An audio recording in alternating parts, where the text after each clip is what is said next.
नमस्कार दर्शक बंधु प्रजन्म संडे लिटरेचर को मु आपण मान को स्वागत करुच्ची।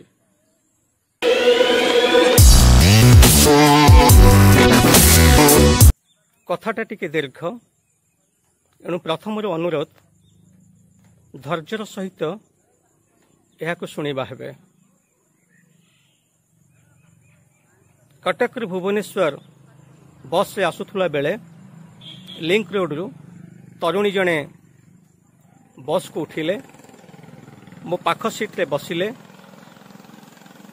किछि समय बस यात्रा परे आमे परस्पर सहित कथा जोड़ी देइथिलु।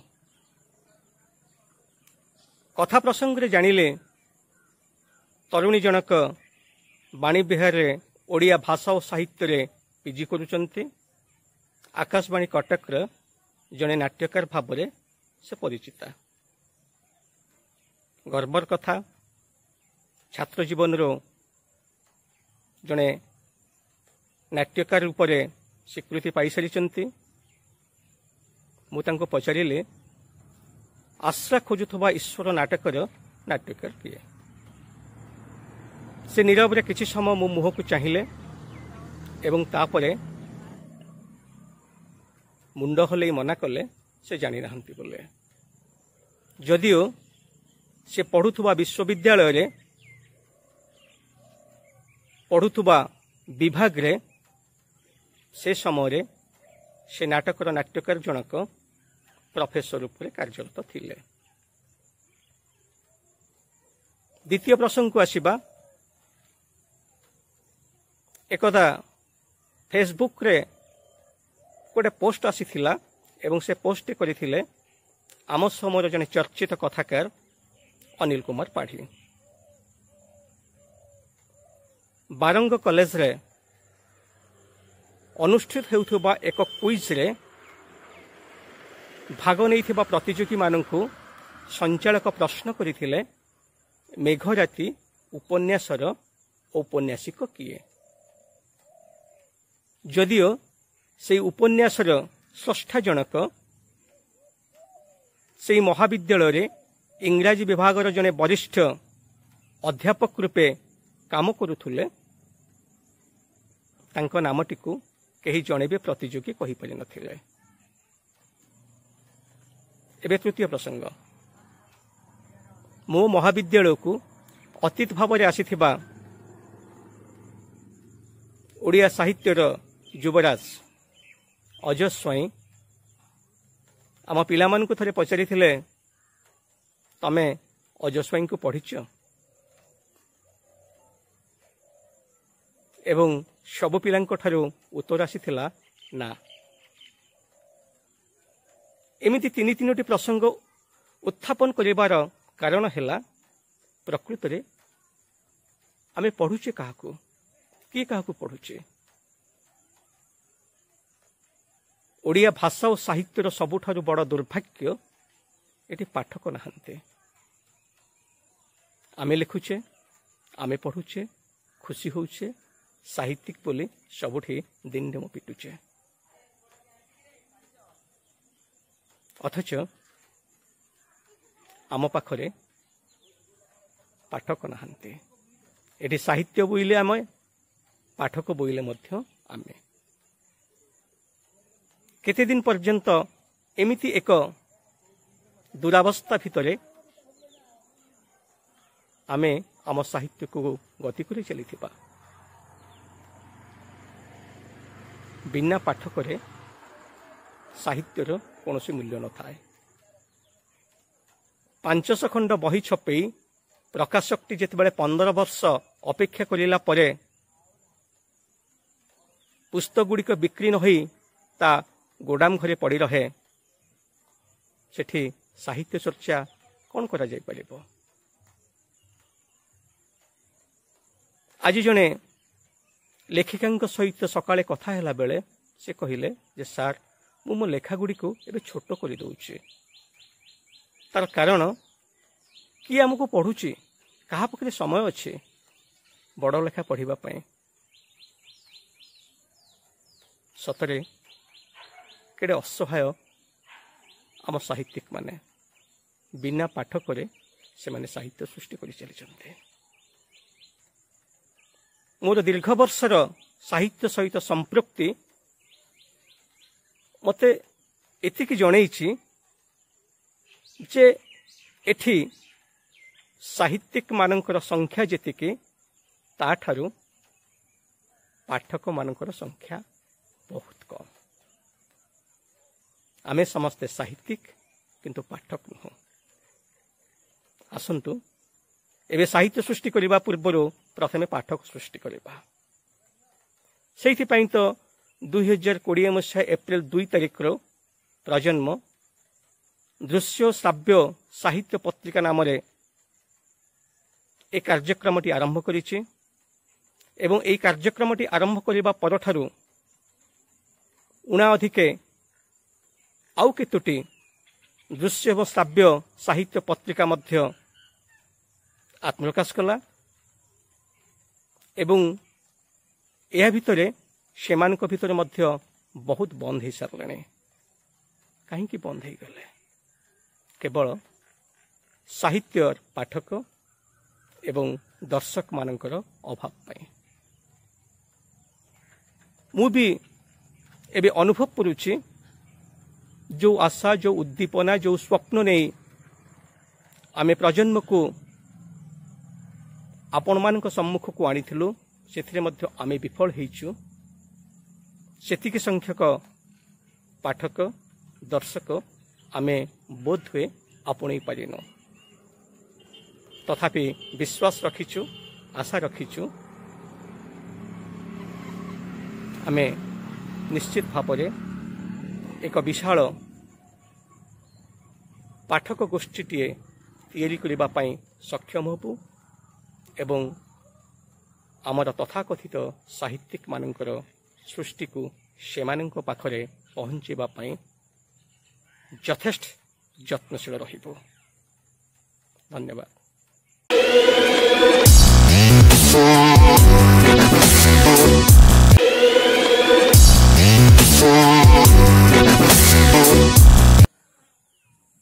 आज प्रजन्म को 3टी पर्याय आम विभक्त करिछु।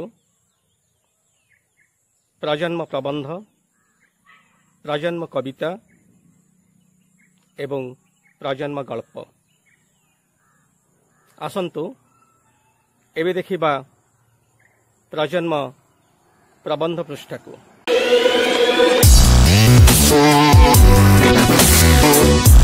नमस्कार, मु होउछि प्रीतम राउत, विजय कॉलेज ओडिया विभाग छात्र।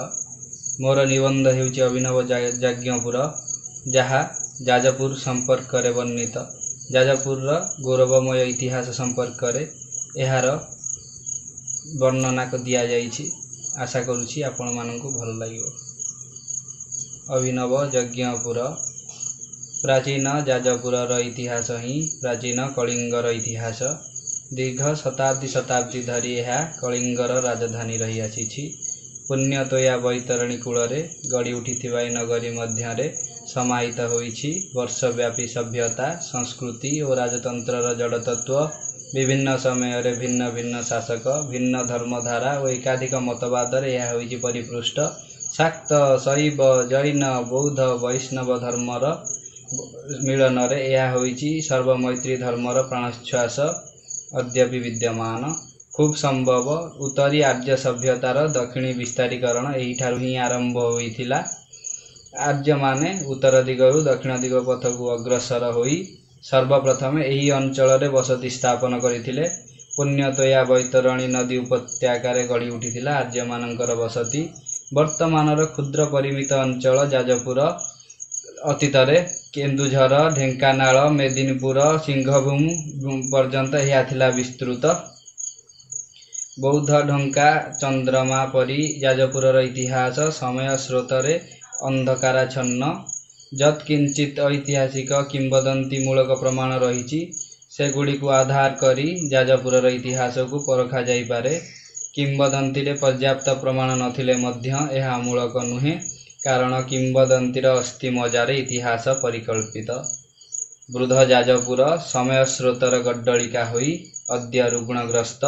ऐतिहासिक साहित्यिक गवेषक मानक उदासीनता और सरकारଙ୍କ ଏହା प्रति विमुखता ଏହାକୁ କରି ପକାଇଛି ଆହୁରି ରୁଗ୍ଣଗ୍ରସ୍ତ। महाभारत प्रसिद्ध जाजपुर आज हराई बसी तार स्वातंत्र जो भूमिर प्रशंसार संपूर्ण महाभारत शतमुख जो भूमि सहस्राधिक काल उत्कलर राजधानी रूपे निजर विजय वैजयंती उड़ाई अच्छी बिना संघात जार पुत्र चंडी हर जाति केसरी तांत्रिक बौद्ध प्राबल्य उत्कल वर्षे ब्राह्मण्य धर्मर पुनरुत्थान निमित्त करथिले दशाश्वमेध यज्ञ जो भूमिर कठोर बक्षरे घटिथिला द्वितीय कलिंग युद्ध जार खंडायत वीर शेष रक्त देई बंगर सुल्तान सुलेमान करानी और तार सेनापति निर्मम कला पहाड़ को करथिले अवरोध जो भूमि दिने उत्कलर स्वाभिमान सकाशे केते थर जे बायशत्रुंक नारकीय कांडर शिकार होईछि ताहार व्याख्यान बाहुल्य मात्र जी दिने उत्कल पाई निजर अस्मिता को जलांजलि देवा पछाई नथिला मात्र दुखर विषय से आज अबाहलित अनलोच्य और संगत उत्कल जनमानस पटले से आज चिर विस्मृत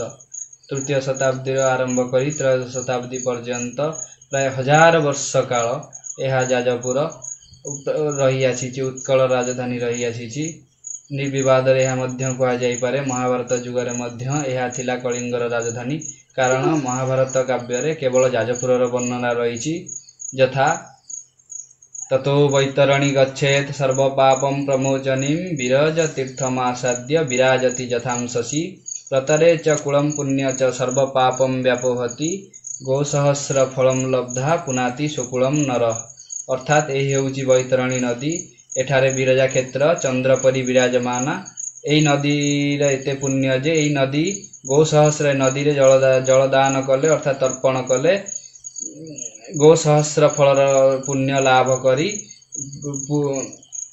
निजर कूल को पवित्र करे नर। नमस्कार।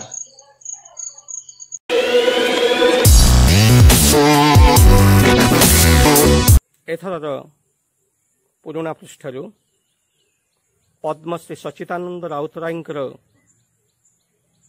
जनप्रिय कविता छोट मोर गाँटी आवृत्ति करी शुणाइछन्ति अशोक प्रधान। आसंतु तेबे देखिबा छोट मोर गाँटी एवं तत्पर परे आम समयर कवि मानकु नहीं ए संख्यार अन्यान्य कविता को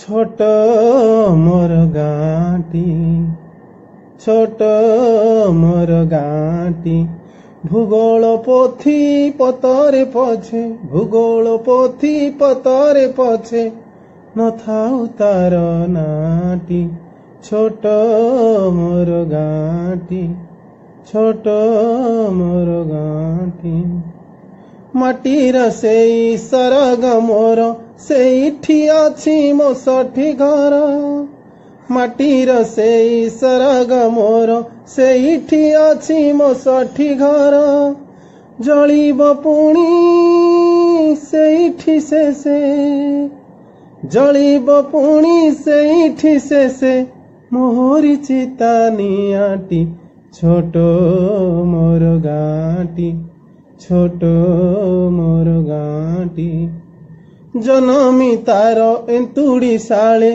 बुलीछि केते ता तोटा माळे जनमी तार एंतुड़ी शाले बुलीछि केते ता तोटा माळे पांचटी मोर पंजरा काठी पांचटी मोर पंजरा काठी सेठी हब डाहाटी छोट मोर गाँटी छोट मोर गाँटी तहारी जलर कत होई सिरारे बहे जे सन नई तहारी जलर कत होई सिरारे बहे जे सन नई निश्वासे मोर तहारी वायु निश्वासे मोर तहारी वायु चलाए प्राण नाहाटी छोट मोर गाँटी छोट मोर गाँटी ତାହାରି ଫୁଲ ଶାଗୁଆ ଲତା କଣ୍ଠେ ମୋ ଦେଲା ଯେ କେତେ ଯେ କଥା ତାହାରି ଫୁଲ ଶାଗୁଆ ଲତା କଣ୍ଠେ ମୋ ଦେଲା କେତେ ଯେ କଥା ଆଖିରେ ଦେଲା ଚାହାଣି ନୂଆ ଆଖିରେ ଦେଲା ଚାହାଣି ନୂଆ ଫଗୁଣ ଉଷା ପାନ୍ତି ଛୋଟ ମୋର ଗାଁଟି ଛୋଟ ମୋର ଗାଁଟି ତାହାରି ଲତା ତାହାରି ବଣ ତା ଗାଈ ଗୋଠ ମୁରଲି ସ୍ପନ ତାହାରି ଲତା ତାହାରି ବନ ତା ଗାଈ ଗୋଠ ମୁରଲି ସ୍ପନ ଫସଲ କଟା ମଧୁର ଗାନ ଫସଲ କଟା ମଧୁର ଗାନ ସକଳ ମୋର ସାହାଟି ଛୋଟ ମୋର ଗାଁଟି ଛୋଟ ମୋର ଗାଁଟି ଆଲୁଅ ତାର କି ମନୋହର ଅନ୍ଧକାର ତା ଠାରୁ ଭଲ ଆଲୁଅ ତାର କି ମନୋହର ଅନ୍ଧକାର ତା ଠାରୁ ଭଲ ଜୀବନ ପଥେ ସକଳ ତାର ଜୀବନ ପଥେ ସକଳ ତାର ଫିଟାଏ ନୂଆ ରାହାଟି ଛୋଟ ମୋର ଗାଁଟି ଛୋଟ ମୋର ଗାଁଟି ଏସବୁ କଥା ଛବିଟି ପରି ପ୍ରବାସେ ମନ ଉଠୋଇ ଝଳି ଏସବୁ କଥା ଛବିଟି ପରି ପ୍ରବାସେ ମନ ଉଠୋଇ ଝଳି ଇଚ୍ଛା ହୁଏ ମାଟିରେ ତାର ଇଚ୍ଛା ହୁଏ ମାଟିରେ ତାର ଶିରଟି ଥରେ ନୁଆନ୍ତି ଛୋଟ ମୋର ଗାଁଟି ଛୋଟ ମୋର ଗାଁଟି ଭୂଗୋଳ ପୋଥି ପଥରେ ପଛେ ଭୂଗୋଳ ପୋଥି ପଥରେ ପଛେ ନଥାଉ ତାର ନାଁଟି ଛୋଟ ମୋର ଗାଁଟି ଛୋଟ ମୋର ଗାଁଟି।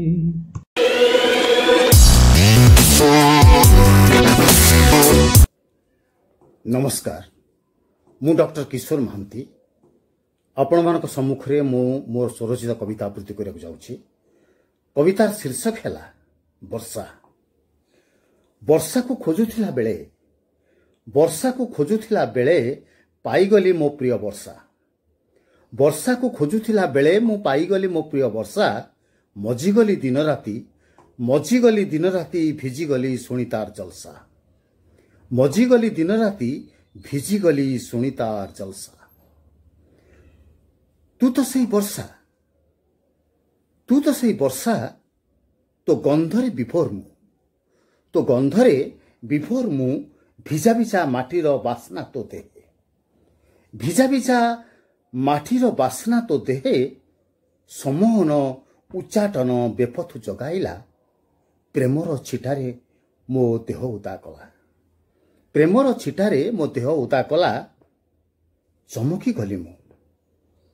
गली मु तो केशदामरे लहड़ा खाऊची कृष्णकाय मेघ तो केशदामरे लहड़ा खाऊची कृष्णकाय मेघ कजलमुखा तो आखिरे चपड़ा चमकिला परी हुलस्थुल मो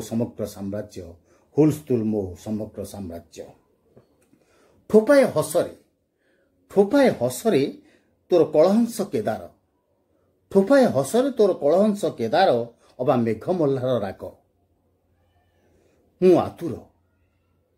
आतुर तो दृष्टि सतेबा भेला भेला मेघ मु आतुर तो दृष्टि सतेबा भेला भेला मेघ हृदय मथिदेला सते तोर सही अप्राकृत राधा प्रेम भाव तू तो सही वर्षा तो छम छम पाउंजी रे चेतनारे खेलाई देउथिला आवेग उद्वेग अनुरागर अनुरणित स्वरटी तू सही वर्षा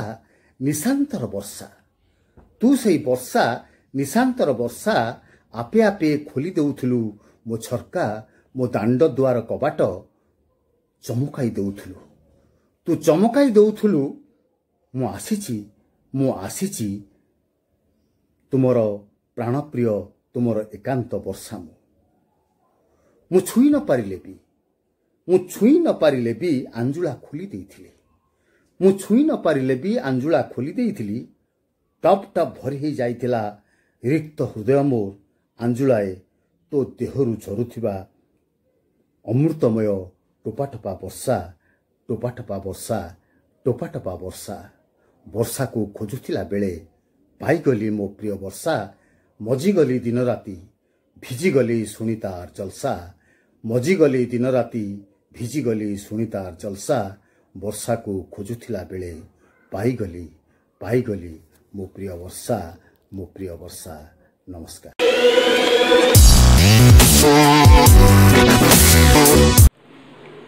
जय जगन्नाथ। नमस्कार। मो ना सोनाली शुभदर्शिनी। मु बीजेपी ऑटोनोमस कॉलेज रे पढ़ुछि +3 फाइनल ईयर ओडिया ऑनर्स। मु गोटे भजन लिखिछि से हताकर्ता दैव विधाता परम ब्रह्म महाप्रभु श्री जगन्नाथ को नहीं। तो आशा करुच्ची भजन टी आपण मन को भल लगे। जदि एथिरे किछि भी त्रुटि थाए ताले सहृदयतार सहित मते क्षमा करदेबे।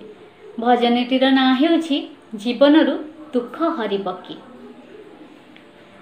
जीवनरु दुख हरिब कि ए भव सागरु तारिब कि। जीवनरु दुख हरिब कि ए भव सागरु तारिब कि। भक्ति भाव मोते जणा नाही प्रभु। भक्ति भाव मोते जणा नाही प्रभु। मो कथा कहि कि सब रखिब कि। जीवनरु दुख हरिब कि ए भव सागरु तारिब कि। तुमरी बाटकु चाहि बसिछि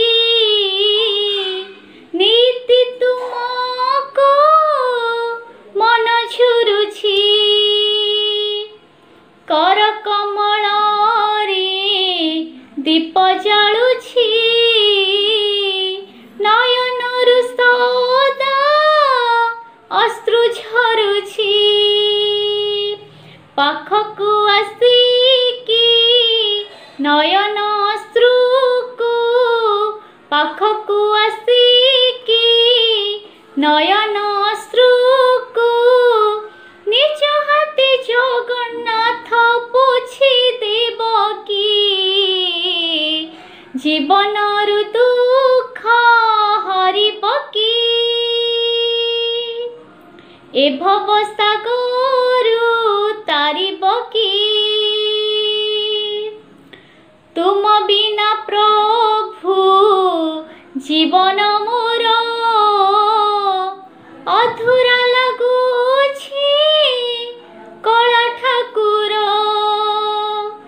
सहस्र नाम जी अछि तुमर कि नामे डाकिबी हे चक्रधर। जीवनर शेष समय रे तुमी जीवनर शेष समय रे तुमी मोते आसी आपणार करि नेब कि। जीवनरु दुख हरिब कि ए भव सागरु तारिब कि। भक्ति भाव मोते जणा नाही प्रभु। भक्ति भाव मोते जणा नाही प्रभु। मो कथा कहि कि सब रखिब कि। जीवनरु दुख हरिब कि ए भव सागरु तारिब कि। तारिब कि तारिब कि।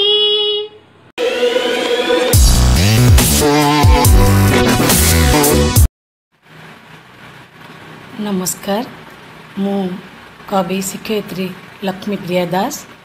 आज सारा विश्व रे कोरोना महामारी रूप नहीं एवं तार भयावहता दिन को दिन बढ़ी चली से कोरोना को उपलब्ध करी आज मोर कविता तार शीर्षक कोरोना।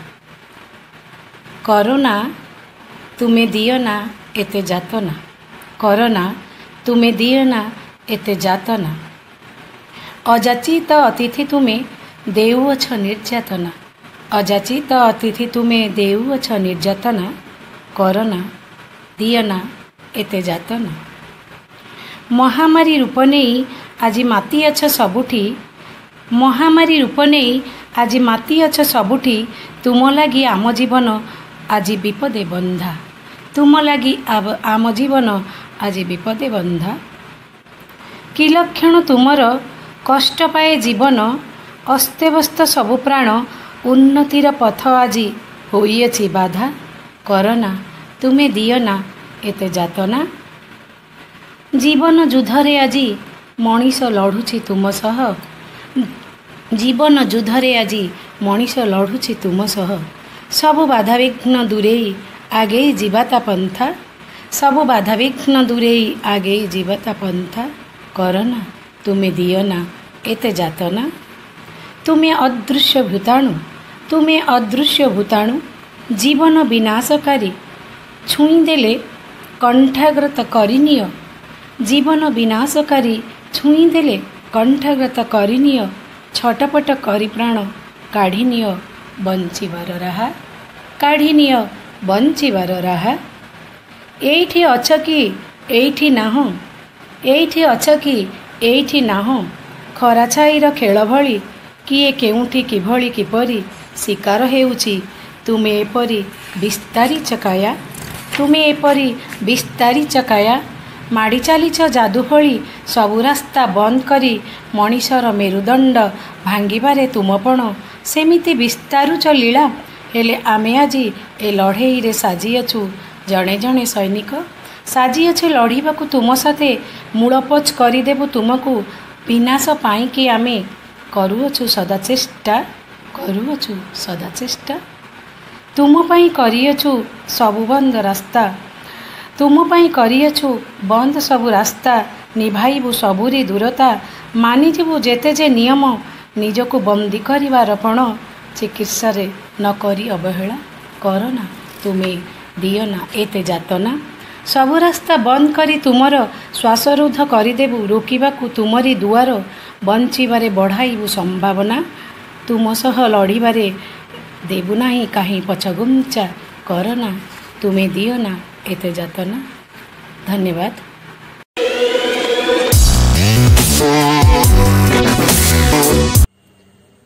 कवितार शीर्षक भात। दहगंज जीवन रे केते कौन न देखिछि चर्मचक्षु है, कि एठी डहल बिकल भात मुठिए पाई, किए फिंगी दिए हांडी हांडी भात, देह को केमिति पाए सही। भात गंडिक कथा से काहू बुझिबो, एसी घरे बसी जिए आराम उल्लास रे देखे खाद्य ताकू रहिछि चाही, से काहू बुझिबो भात गंडकर मूल्य भाई। ताकू पचार जी अगाड़ीरू धान, धानरू चाउल, खुदरू मला चाउल बाछि कपाल को लक्षे निंदी चुली मुंड को निये रांधिबा पाई। चाउल सह फुटु थाए ता भविष्यत, उत्तरी पड़ी चुली को बही जाए ता वर्तमान, अस्तित्व हजाइबारे नाही जार अवशेष। निया रड को पानी मारी, बळका काठ को आड़ करी, काली कथा को मने भाली, भात गाली करी देखे हांडी कड़ को आंजुलाए भात रहिछंती जाबुड़ी। पिलांको पेट को सजाड़ू सजाड़ू दी मुठा भात आणे अजाड़ी, भात तोराणी को पेट को देई पिलांको निये जाबुड़ी। सुनेली भविष्यत देखिबा आशारे आखि बुझी सोई जाए, पेटरे भोक मारी आखिरु लुह निगाड़ी। धन्यवाद।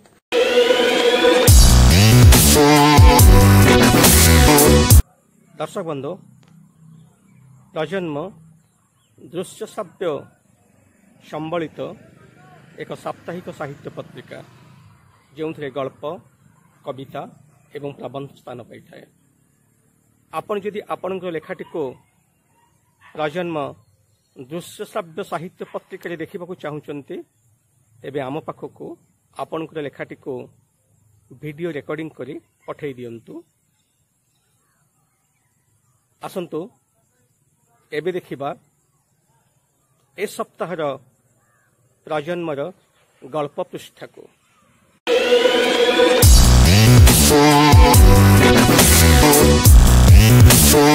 नमस्कार, मु शांतिलता सेठी आज स्वरचित गल्पटी पढ़ी सुनाऊँ आपण मानक। गल्पर शीर्षक है चिठीटी माँ पाई। आसतु शुणा। जंजालमय जीवन मध्य 30 वर्ष बीतीगला।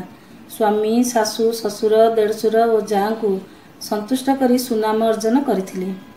स्वामी मोर बहुत खुशी हो कहती, मो स्त्री भली दुनिया रे कहीं हेबे नहीं।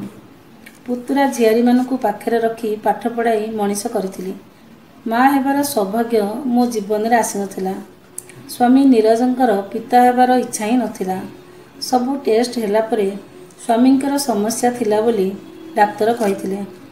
6 मास औषध खाइले पिला होई पारे मध्य गाइनिंग स्पेशलिस्ट डॉक्टर पूर्णचंद्र महापात्र कहिथिले। किंतु नीरज जीवाकू नाराज।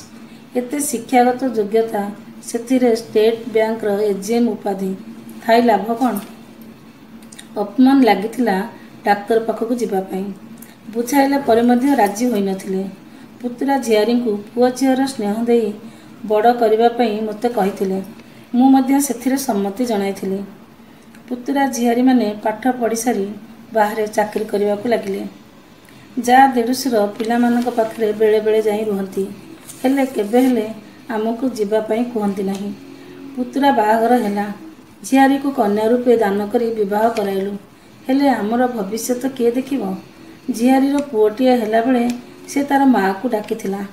मन मोर दुखरे बेले बेले भांगी पड़े। समस्ते स्वार्थवादी परी मते मन हेउथिले। नीरजंकर भातृप्रेम आगरे मोर स्थान ही नथिला। मोर मन और हृदय भीतर जंत्रणा से अनुभव करि पारुनथिले। पिलाटिए जन्म करी ताकू बड़ करिबारे जो आनंद से काहू बुझिबे। चाकरीर अवसर बेल आसी पहुँचला। आउ 6 मास थाए अवसर नवा पाई। मु नीरज को बाध्य कली अनाथ आश्रम गोटे संतान आडप्ट करिया पाई। तांकर सांगसाथी माने मध्य मो कथा शुणी तांको बुझाइथिले। एही प्रस्ताव रे नीरज शेष राजी होइथिले। डमणा स्थित आनंद अनाथ आश्रम पिलाटी आनिया पाई समस्त व्यवस्था करी सेटारे पहुँचीथिलु। सांगरे किछि फल, बिस्कुट और चॉकलेट नहीं जाइथिलु। अनाथ आश्रम आगे गाड़ी रखी आमे आश्रम भितर को प्रवेश कला बेले गोटे झियो प्राय 5 किंबा 6 वर्ष हब दौड़ी दौड़ी आम पाखक आसिला। हाथ में गोटे खाता आ गोटे कलर पेंसिल धरथिला। से मते माँ माँ कही मोर कानी पणतु को टाणी धरला। माँ डाक शुणी संसार परम आनंद अनुभव कला भली मते लागिला। मु ताकू काख करनेली। पचारिली, तुम नाम कौन?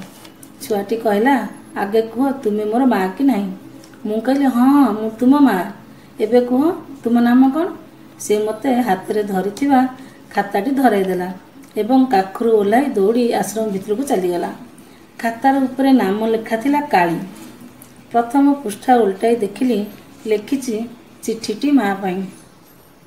माँ तुमे केउठी अछ? समस्त माँ आसुचंती, तुमे काहेकि आसुन? मोर सांग माने सबु पळाई गले सेमानंक माँ सहित। आमे आउ 4-5 जण अछु। सेमाने मध्य 8 दिन पर पळाइबे। रंग कला बोली मोर माँ आसुनाही बोली मो सार कहूथिले। मते मध्य कहउछंती तू एइटी रहिबु, आश्रमर देखाशुना करिबु। माँ मोर मोटे इच्छा नहीं। मते पाठ पढ़िबा को भारी पसंद। स्वर वर्ण, व्यंजन वर्ण जेते अक्षर सबु मन रखिछि। 25 का पर्यंत पणिकिया मन रखिछि। 1 ରୁ 100 पर्यंत एक निश्वास रे गणी पारुछि। समाज खबर कागज पढ़ी आम सार को शुणुछि। मिशाण, फेड़ाण, हरण, गुणन ए सब शिखी गलिनी। माँ प्रार्थना सबु मन रखिछि। मोर स्वर भल बोली सार मते सबुदिन प्रार्थना आगे बोलिबा पई कहउछंती। माँ मु टिके कला देखिबा को बोली समस्ते मते काली बोली डाकुछंती। आम सार कहले भगवान श्रीकृष्ण कला, सेति पई मोर रंग कला। मोर कौन दोष अछि कहलु माँ? मते राति रे बेले बेले भारी डर लागुछि। सार कहउथिले ମୋତେ ତୁ ଏଇଠି ଛାଡ଼ିଦେଇ କୁଆଡ଼େ ଚାକିରି କରିବା ପାଇଁ ବାହାରକୁ ଯାଇଛୁ। ଫେରିଲେ ନେଇଯିବୁ। ତୁ କେବେ ଆସିବୁ ମା? ମୋତେ ନେଇଯା। ମୋତେ ଭାରି ଡର ଲାଗୁଛି। ମୁଁ ମୋଟେ ଦୁଷ୍ଟ ହେବିନି। ତୋ କଥା ମାନିବି। ପାଠ ପଢ଼ି ଡାକ୍ତର ହେବି। ମା, ପ୍ରମିସ୍ କରୁଛୁ ମା। ତୁ ଜଲ୍ଦି ଆସି ପହଞ୍ଚିବୁ। ତୋରି ଅପେକ୍ଷାରେ ରହିଲି ମା। ରାତି ପାଇଲେ ଗେଟ୍ ପାଖରେ ଠିଆ ହୋଇଥିବି। ତୁ ଆସିବୁ। ହଁ, ଆସିବୁ ନା ମା? ଚିଠିଟି ପଢ଼ିଲା ପରେ ମୁଁ କଇଁ କଇଁ ହୋଇ କାନ୍ଦିବାକୁ ଲାଗିଲି। ମୋର ସ୍ୱାମୀ ମଧ୍ୟ ଚିଠିଟି ପଢ଼ି ଭାବପ୍ରବଣ ହୋଇଗଲେ ଏବଂ କହିଲେ, କାଳିକୁ ଆମେ ଝିଅ କରି ନେଇଯିବା। ତୁମେ କ'ଣ କହୁଛ? ମୋର କିଛି କହିବା ପାଇଁ ଭାଷା ହିଁ ନଥିଲା।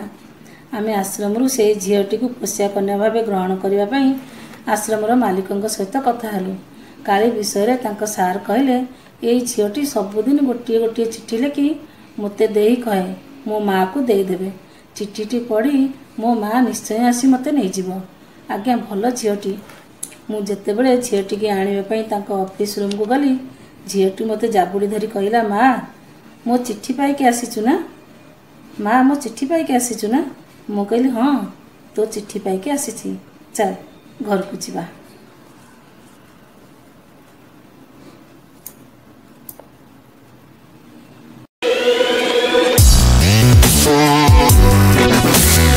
নমস্কার। গল্পটির শীর্ষক জীবন জ্যোতি। রাতি প্রায় 3টা সময় হব। মুন্ড পাখে থুয়া হইতিবা মোবাইলটা হঠাৎ বাজি উঠিলা। নিদ্রিত অবস্থায় থিবা যোগু জীবন জানিপার নথিলে কাহা ফোন বলে। নম্বরটা সেভ নথিবা যোগু সঠিক ভাবি পারু নথিলে ফোন ধরিবি কি ন ধরিবি। দ্বন্দ্ব ভিতরে ফোনটিକୁ ধরি হ্যালো କହିଲେ। ସେକଡ଼ରୁ ଜଣେ ଝିଅର କାନ୍ଦ ମିଶ୍ରିତ ଚିତ୍କାର, ପାପା ଶୀଘ୍ର ଆସ, ପାପା ଶୀଘ୍ର ଘରକୁ ଆସ। ମମି ଅଚେତ ହୋଇଯାଇଛି। ତାର ପୂର୍ବରୁ କାର୍ଡିଆକ୍ ପ୍ରୋବ୍ଲେମ ଥିଲା, ତେଣୁ ମୁଁ କିଛି ଜାଣିପାରୁନି କହି କାନ୍ଦି ଉଠିଲା ଖୁସି। ଏତେ କଥା ଭିତରୁ ଜୀବନ ସବୁକିଛି ଠଉରେଇ ନେଲେ। ଖୁସିକୁ ଆଶ୍ୱାସନା ଦେଇ କହିଲେ, ତୁ ବ୍ୟସ୍ତ ହୋନା, ମୁଁ ଯାଇ ପହଞ୍ଚୁଛି। ଜୀବନ ତାପରେ ଟିକେ ଥକା ମାରି ବସି ପଡ଼ିଲେ ଖଟ ଉପରେ। ଯିବି କି ନାହିଁ ସେ ଏକ ଦ୍ୱନ୍ଦ୍ୱମୟ ପ୍ରଶ୍ନ। ସେ 10 ମିନିଟ୍ ସମୟ ଭିତରେ 10 ବର୍ଷର ଇତିହାସ ପୃଷ୍ଠା ଲେଉଟିବାକୁ ଲାଗିଲେ। ସେଦିନର ରାତି ମୋର ମନେ ଅଛି। ମୃତ୍ୟୁର ଶେଷ ମୁହୂର୍ତ୍ତ ପର୍ଯ୍ୟନ୍ତ ମୋତେ ମନେ ରହିଥିବ। ସେହି ଅଭୁଲା ରାତି, ଯେଉଁ ରାତିରେ ଜୀବନ ସ୍ତ୍ରୀ ଜ୍ୟୋତିଙ୍କ ଠାରୁ ଶେଷ ବିଦାୟ ନେଲେ। ଆକାଶରେ ମେଘ ଗର୍ଜନ କରୁଥାଏ, ତା ସହ ବର୍ଷା, ବର୍ଷା ସହ ତାଳ ଦେଇ ଚାଲିଥାଏ ଜ୍ୟୋତିଙ୍କ କଟାକ୍ଷ ଯୁକ୍ତି ଜୀବନଙ୍କ ସହ। ପାଖ ପଡ଼ୋଶୀମାନେ ନିଶାର୍ଦ୍ଧରେ ଶୋଇପଡ଼ିଥିବା ବେଳେ ଘରେ ଚାଲିଥାଏ ମହାଭାରତ। ସୁନ୍ଦରୀ, ଯୋଗ୍ୟତା ସମ୍ପନ୍ନ, ରୋଜଗାରକ୍ଷମ, ଆତ୍ମନିର୍ଭରଶୀଳ ଆଦି ବଡ଼ିମାନେ ଜ୍ୟୋତି ଗର୍ବରେ ଫାଟି ପଡ଼ୁଥିଲେ। ଜୀବନ ଏକ ଘରୋଇ ମେଡିସିନ କମ୍ପାନୀର ମ୍ୟାନେଜର ଭାବେ କାର୍ଯ୍ୟ କରନ୍ତି। ଏଣୁ ଜ୍ୟୋତି ମୋ ଘର, ମୋ ପଇସା, ମୋ ବାପଘର ଏହି ଅହଙ୍କାରରେ ଏତେ ଅନ୍ଧ ହୋଇଯାଇଥିଲେ ଯେ ଜୀବନଙ୍କ ପ୍ରତି ସର୍ବଦା ତାଙ୍କର ହେୟ ମନୋଭାବ ହିଁ ରହିଥିଲା। ପ୍ରଥମେ ଜୀବନ ଝିଅ ଖୁସିକୁ ନେଇ ପରିବାରର ତରିଟିକୁ ଆନନ୍ଦରେ ବାହି ନେବାକୁ ସଚେଷ୍ଟା କରିଥିବା ବେଳେ ଜ୍ୟୋତି ତାଙ୍କୁ ସୁଖର ବିପରୀତ ଦିଗକୁ ଟାଣି ଟାଣି ନେଉଥିଲେ। ଗୋଟିଏ ଛାତ ତଳେ ସମସ୍ତେ ଏକାଠି ରହୁଥିଲେ ମଧ୍ୟ ମନ ଥିଲା ଭିନ୍ନ, ସ୍ୱାଦ ଥିଲା ଭିନ୍ନ, ଜୀବନଶୈଳୀ ଥିଲା ଭିନ୍ନ। କେହି କାହା ସହିତ ଖାପ ଖୁଆଇ ଚଳିପାରୁ ନଥିଲେ। ଜୀବନ ଜ୍ୟୋତିକୁ ବାରମ୍ବାର ବୁଝେଇବାକୁ ଚେଷ୍ଟା କରିଛନ୍ତି, ଜୀବନରେ ଅର୍ଥ ସବୁକିଛି ନୁହେଁ। ଜୀବନର ମାନେ ବୁଝିବାକୁ ଚେଷ୍ଟା କର। ଏହି ରୂପ ଅର୍ଥ ସବୁଦିନ ନଥିବ। ଯାହାକୁ ନେଇ ଏତେ ଗର୍ବ କରୁଛ ତାହା କିଛି କାମ ଦେବ ନାହିଁ। ଖୁସି ତୁମ ଝିଅ ବାହା ହୋଇ ଶାଶୁଘରେ ଚାଲିଯିବ। ତମେ ଥରେ ବୁଝିବାକୁ ଚେଷ୍ଟା କର ବୋଲି ଜୀବନ ଅନେକ ବାର ଜ୍ୟୋତିକୁ ବୁଝାଇଛନ୍ତି। କଥା ଛଳରେ, ଚଳଚ୍ଚିତ୍ର ଛଳରେ, ଗୀତ ଛଳରେ ଚୁଲବୁଲି ଝିଅଟିକୁ ବାଟକୁ ଆଣିବାକୁ ଚେଷ୍ଟା କରିଛନ୍ତି। ମାନସିକ ସ୍ତରରେ ଉଭୟଙ୍କ ମଧ୍ୟରେ ବୁଝାମଣାର ଅଭାବ ଯୋଗୁଁ ଦୁଇ ଜଣଙ୍କ ମଧ୍ୟରେ ସବୁ କ୍ଷେତ୍ରରେ ସନ୍ଦେହର ସୂତ୍ରପାତ ହେଲା। ଜ୍ୟୋତିକୁ ଜୀବନ ସନ୍ଦେହ କରିବାକୁ ଲାଗିଲେ। ଜ୍ୟୋତି ମଧ୍ୟ ଜୀବନକୁ ସବୁ କ୍ଷେତ୍ରରେ ଅଙ୍କୁଶ ଲଗାଇ ବାଧା ସୃଷ୍ଟି କରିବାକୁ ଲାଗିଲେ। ଜ୍ୟୋତି ଏକ ସରକାରୀ କର୍ମଚାରୀ ଥିବାରୁ ଜୀବନଙ୍କ ପଇସା ଉପରେ ତାଙ୍କୁ ନିର୍ଭର କରିବାକୁ ପଡୁନଥିଲା। ତେଣୁ ଜ୍ୟୋତି ସର୍ବଦା ତାଙ୍କ ନିଷ୍ପତ୍ତିରେ ଅଟଳ ଥାନ୍ତି। ଜୀବନଙ୍କ ପକ୍ଷେ ଜ୍ୟୋତିଙ୍କ ଚାଲିଚଳନ ଦିନକୁ ଦିନ ଅସହ୍ୟ ହୋଇପଡ଼ିଲା। ଦିଦି ଛୋଟ କଥାରୁ ଦୁଇ ଜଣଙ୍କ ଭିତରେ ମହାଭାରତ ହୋଇଗଲା। ଜ୍ୟୋତି କହିଲେ, ମୁଁ ମୋ ବାପ ଘରକୁ 8 ଦିନ ପାଇଁ ଯାଉଛି। ଜୀବନ କହିଲେ, ମୁଁ ତ ତୁମକୁ କେବେ ହେଲେ କେଉଁ କ୍ଷେତ୍ରରେ ପ୍ରତିବନ୍ଧକ ସୃଷ୍ଟି କରିନି, ତୁମେ ଯାଇପାର। ତୁମେ ଥାଇ ମଧ୍ୟ ମୋର କେଉଁ କମରେ ଆସୁନାହ। ଚାଲିଗଲେ ଅସୁବିଧା କ'ଣ ହେବ? ଯଦି ଭାବୁଛ ସାରା ଜୀବନ ପାଇଁ ମୋର ପରିଧି ଭିତରୁ ଚାଲିଗଲେ ଅତି କମ୍ରେ ଶାନ୍ତିରେ ଟିକେ ମରିପାରିବି ତ? ଜୀବନଙ୍କ ମନ ଭିତରେ ଦୀର୍ଘ ବର୍ଷ ଧରି କୁହୁଳୁଥିବା ନିଆଁ ହଠାତ୍ ବିସ୍ଫୋରିତ ହେବ ବୋଲି ସେ ନିଜେ ଜାଣିପାରି ନଥିଲେ। ତାଙ୍କ ଅଙ୍ଗ ଭଙ୍ଗୀ ମୁଖମଣ୍ଡଳରେ କ୍ରୋଧର ଛିଟା ସ୍ପଷ୍ଟ ବାରି ହୋଇ ପଡୁଥିଲା। ଗୋଟିଏ ସୁଦୀର୍ଘ ପଥକୁ ଅତିକ୍ରମ କରିବାକୁ ମଣିଷ ସାଥୀଟିଏ ଖୋଜେ, ସୁଖ ଦୁଃଖର ସାଥୀ। ତମେ କେବଳ ସୁଖର ସାଥୀ, ଦୁଃଖର ସାଥୀ ନୁହେଁ। ମୋ ମନର କଥା ତମେ କେବେ ଆନ୍ତରିକତାର ସହ ବୁଝିଛ? ତମେ କେବଳ ଅର୍ଥ ସର୍ବସ୍ୱ ହୋଇଯାଇଛ। ଜ୍ୟୋତି ଏତେ କଥା ଶୁଣିବା ପରେ ଆହୁରି ପ୍ରଚଣ୍ଡ ରାଗି ଯାଇଥିଲେ। ରହୁଥିବା 2 ତଳ ପ୍ରାସାଦ ତାଙ୍କର ବୋଲି ଜ୍ୟୋତି ଯୁକ୍ତି ବାଢିଥିଲେ। ଘର ପାଇଁ ବ୍ୟାଙ୍କରୁ ନିଜ ନାଁରେ ଲୋନ୍ ଆଣିଛନ୍ତି। ଜାଗା କିଣିବାଠାରୁ ଆରମ୍ଭ କରି ଘର ଶେଷ ହେବା ପର୍ଯ୍ୟନ୍ତ ସବୁ ତାଙ୍କରି ଟଙ୍କାରେ ତିଆରି ହୋଇଛି ବୋଲି ଚିତ୍କାର କରିଥିଲେ। ଏହି ଘରେ ତୁମର କାଣିଚାଏ ଅଧିକାର ନାହିଁ। କେଉଁ ଅଧିକାର ନେଇ ତୁମେ ମତେ ଏ ଘରୁ ଚାଲିଯିବା ପାଇଁ କହୁଛ ବୋଲି ଜ୍ୟୋତି ଜୀବନକୁ ପ୍ରଶ୍ନ କରିଥିଲେ। ଜ୍ୟୋତିଙ୍କ ପ୍ରଶ୍ନଗୁଚ୍ଛରେ ଜୀବନ ଥିଲେ ନିର୍ବାକ। କାରଣ ଜ୍ୟୋତି ସରକାରୀ ଚାକିରି କରିଥିବାରୁ ତାଙ୍କ ନାମରେ ଜାଗା କିଣାଯାଇ ଲୋନ୍ କରାଯାଇଛି। ଆଉ ଝିଅ ଖୁସି କଥା କହୁଛ? ଖୁସି ଛୋଟରୁ ଆଜି କେମିତି ବଡ଼ ହୋଇଛି, ସେ କେମିତି ପଢୁଛି, ତା କଥା କେବେ ତୁମେ ବୁଝିଛ?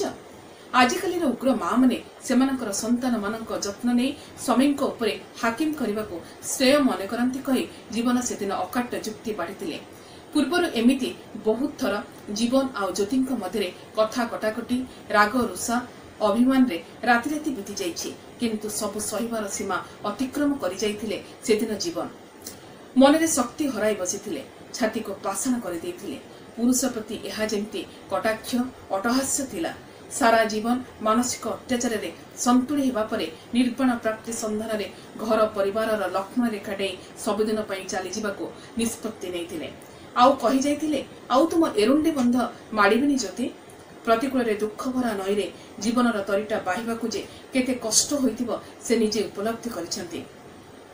କିନ୍ତୁ ସେ ସବୁକୁ ହସି ହସି ସହିଯାଇ ତରିଟିର କାତ ବାହି ଚାଲିଛନ୍ତି।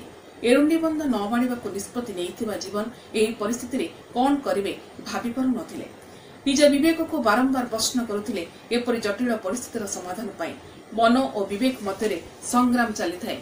ବିବେକର ଇଙ୍ଗିତରେ ମନ ହାର ମାନି ଯାଇଥିଲା।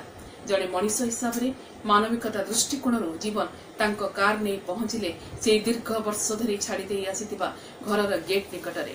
ଖୁସି ସହ କୁକୁର ଜନି ମଧ୍ୟ ଦୌଡ଼ି ଆସିଥିଲା। ଜନି ବହୁ ପୁରୁଣା ଲୋକର ବାସ୍ନା ବାରିପାରିଲା ଭଳି ଶୁଙ୍ଘି ଚାଲିଥାଏ ଜୀବନକୁ। ଜୀବନ କିନ୍ତୁ ନିର୍ବିକାର ନିଶ୍ଚଳ ଭାବରେ ଏକ ଯନ୍ତ୍ର ମାନବ ଭଳି ପହଞ୍ଚିଲେ ଜ୍ୟୋତିଙ୍କ ପାଖରେ। ଖଟ ଉପରେ ନିଶ୍ଚଳ ଅବସ୍ଥାରେ ଶୋଇଥାନ୍ତି ଜ୍ୟୋତି। ଜ୍ୟୋତି ଜ୍ୟୋତି କେମିତି ଲାଗୁଛି? ପ୍ରଶ୍ନ କଲେ ଜୀବନ। ଜୀବନଙ୍କ ଡାକରେ ଜ୍ୟୋତିଙ୍କ ଶରୀରରେ ପ୍ରାଣ ସଞ୍ଚରିଲା ପରେ ମୁଦ୍ରିତ ନୟନରେ ଜୀବନକୁ ଚାହିଁଲେ। ଜୀବନଙ୍କ ହାତକୁ ଜ୍ୟୋତି ମୁଠେଇ ଦେଇଥିଲେ କିଛି ସମୟ ପାଇଁ। 2 ହାତ ମୁଠାରେ କମ୍ପନ ସୃଷ୍ଟି ହେଉଥିଲା। ଜ୍ୟୋତିଙ୍କ ହାତ ମୁଠାର ଉଷ୍ମତାକୁ ଜୀବନ ଉପଲବ୍ଧି କରି ବିମୋହିତ ହୋଇଯାଇଥିଲେ। କିଛି ସମୟ ପାଇଁ ଭୁଲି ଯାଇଥିଲେ ପୂର୍ବ ରାଗରୁଷା, ଅଭିମାନକୁ। ସଙ୍ଗେ ସଙ୍ଗେ ହୃଦରୋଗ ବିଶେଷଜ୍ଞଙ୍କ ସହ ଯୋଗାଯୋଗ କରି ସେଠାକୁ ଜ୍ୟୋତିକୁ ନେବାକୁ ପ୍ରସ୍ତୁତ ହେଲେ। ଜୀବନ, ଖୁସି ଓ ଜ୍ୟୋତି ନର୍ସିଂହୋମ ଅଭିମୁଖେ ଗଲେ। ଗାଡ଼ିରେ ଜୀବନଙ୍କ କାନ୍ଧ ଉପରେ ଜ୍ୟୋତି ଆଉଜି ହୋଇ ଦୀର୍ଘଶ୍ୱାସ ଛାଡୁଥାନ୍ତି। ଆଉ ଅସ୍ପଷ୍ଟ କଣ୍ଠରେ କହି ଚାଲିଥାନ୍ତି, ଜୀବନ, ତୁମକୁ ଖୁସି ଲାଗିଲା? ତମେ ତମ ହାତରେ ଖୁସିର ଧୁମଧାମରେ ବାହାଘର କରିବ। ଆଉ ତମେ ମଧ୍ୟ ସାରା ଜୀବନ ଏକୁଟିଆ ନ ରହି ବାହା ହୋଇଯିବ। ଜ୍ୟୋତିଙ୍କ ପାଟିରେ ଜୀବନ ହାତ ଦେଇ, ଏତେ ଫାଲତୁ କଥା କିଏ କହୁଛି ତୁମକୁ କହିବା ପାଇଁ? ତମେ ଧୈର୍ଯ୍ୟ ଧର, ଠିକ ହୋଇଯିବ। ହରେଇଥିବା 10 ବର୍ଷ ପାଇଁ ମୁଁ ଅନୁତପ୍ତ।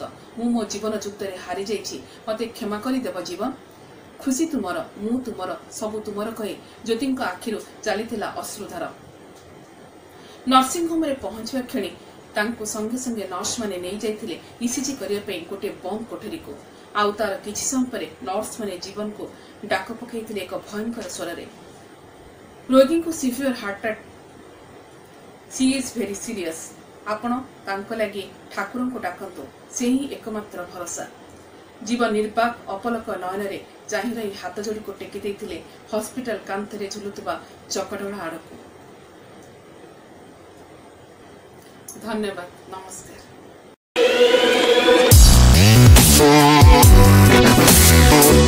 ବନ୍ଧୁଗଣ, 3 ସପ୍ତାହ ତଳୁ ଆମେ ପ୍ରଜନ୍ମ କୁଇଜ୍ ନାମରେ ଏକ କାର୍ଯ୍ୟକ୍ରମ ଆରମ୍ଭ କରିଥିଲୁ ଏବଂ ଯାହାର ପ୍ରଥମ ପ୍ରଶ୍ନ ଥିଲା ପଦ୍ମଶ୍ରୀ ସଚ୍ଚିଦାନନ୍ଦ ରାଉତରାୟଙ୍କ ସହିତ କବି ଗିରିବାଳା ମହାନ୍ତିଙ୍କ ମିଳିତ ଅନୁବାଦରେ କେଉଁ ଗଳ୍ପ ପୁସ୍ତକଟି ପ୍ରକାଶ ଲାଭ କରିଥିଲା। ଅତି ଦୁଃଖର ସହିତ କହିବାକୁ ପଡ଼ୁଛି, ଏହାର ସଠିକ୍ ଉତ୍ତର ଆମେ କାହାଙ୍କଠାରୁ ପାଇଲୁ ନାହିଁ। यह आम साहित्य पाई कि प्रकार संकेत दौची ता आपण माने चिंता करेंगे। 1972 मसीह पद्मश्री सच्चिदानंद राउतराय सहित कवि गिरिवाला महांती मिलित अनुवाद रे प्रकाश पाइथिला टिक्की नार नाउरी नामक एक अनुवाद गल्प पुस्तक, जो गल्प पुस्तकटीर बंगला रचना लिखिथिले सीतानाथ गुह।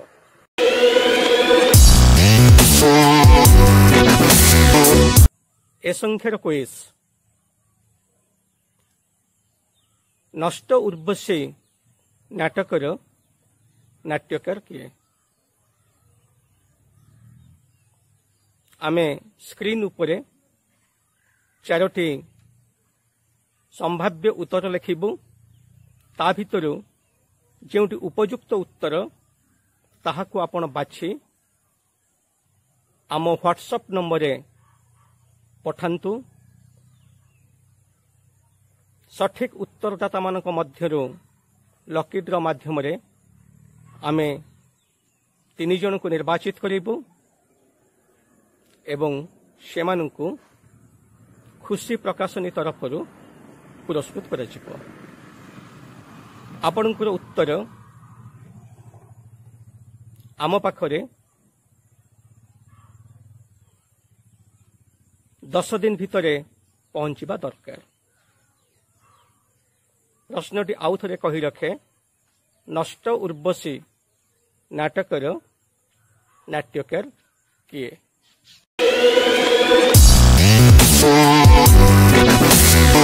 दर्शक बंधु,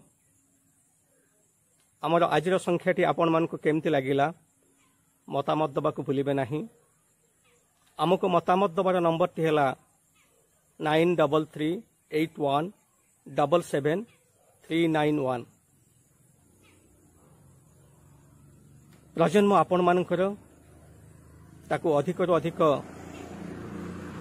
दर्शक पाखरे पहुंचीबा पई आमर यूट्यूब चैनल को सब्सक्राइब करंतु, आमर ए संख्याटी को शेयर करंतु एवं प्रजन्म कई पाद आगे बारे आपण मुख्य भूमिका ग्रहण करंतु। हाँ दर्शक बंधु, पुनराय कहि रखे, प्रजन्म पाई आपण लेखा पठेबाकु चाहुथुले आपणकर निर्वाचित लेखाटी को वीडियो रिकॉर्डिंग करे 9338177391 रो व्हाट्सएप नंबर किंबा टेलीग्राम नंबर रे आम पाखक पठान्तु एवं प्रजन्मर विभिन्न संख्या गुड़ी को देखु थांतु। केबे ना केबे निश्चित भाव में आपणकर लेखाटी एथिरे स्थान पाइब। रहुछि, पुणी देखा हब आउ गोटे नुआ संख्या रे। नमस्कार।